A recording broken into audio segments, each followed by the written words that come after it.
When I tell people what Matthew's Hope is, and the hallmark of it, if you will, it's dignity. We do outreach on Tuesdays and Thursdays, where you're getting showers, haircuts, medical care, mental health care, laundry services, the list goes on. And then on Mondays and Wednesdays, we actually go out into the community and serve our homeless out in the community. Our mobile teams do a lot. More times than not, we are the first touch to someone who might be homeless. And we just kind of meet people where they are out there. Everything we do is all about moving somebody forward, even if all they need that day is a t-shirt and some underwear.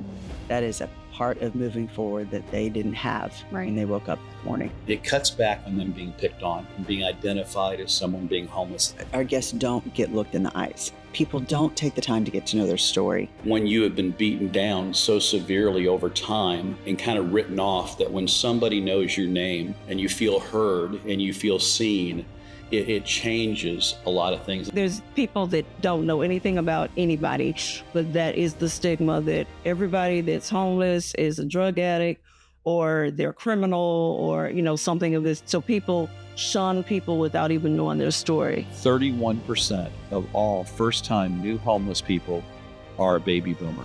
35% are women. 8% are college age. 5% are veterans. 11% are children under the age of 18. I've watched people have babies in the woods.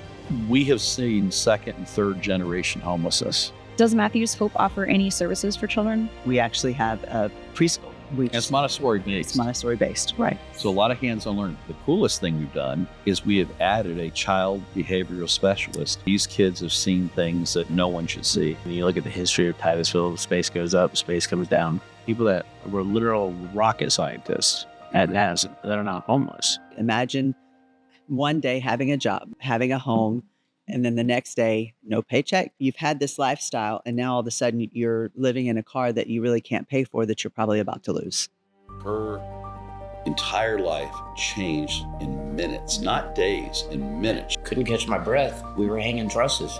Right then I left the job site and I went straight to the hospital. Within an hour, 2 hours, they had me in open heart surgery, triple bypass. It wasn't like she went in there and she says, I don't feel I can work. No, she's being told medically, this is not something you're going to be able to do anymore. You're 60 years old, not knowing if somebody's going to beat on your car window. You're out there by yourself. They've given me a new life.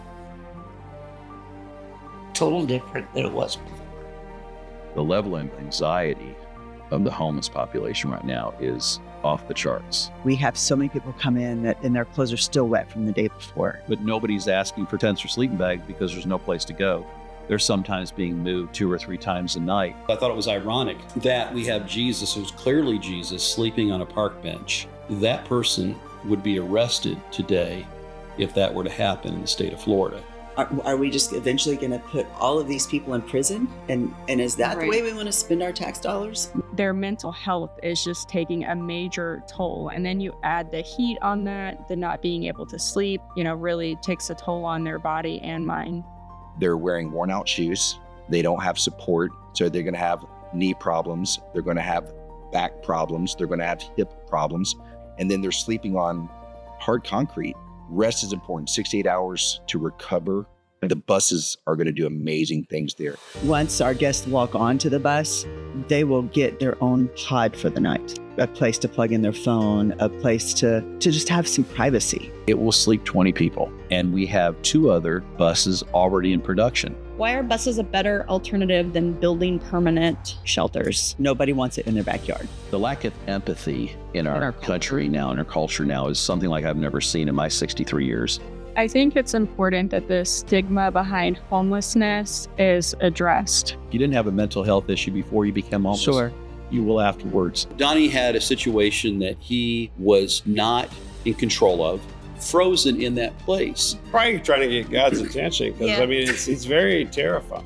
Once Donnie was able to get stabled out, his whole future changed. When you see a smile from a face that you may have been scared of a week or 2 ago, but give them a little help and the reward you get, money can't buy that. I'm about to cry.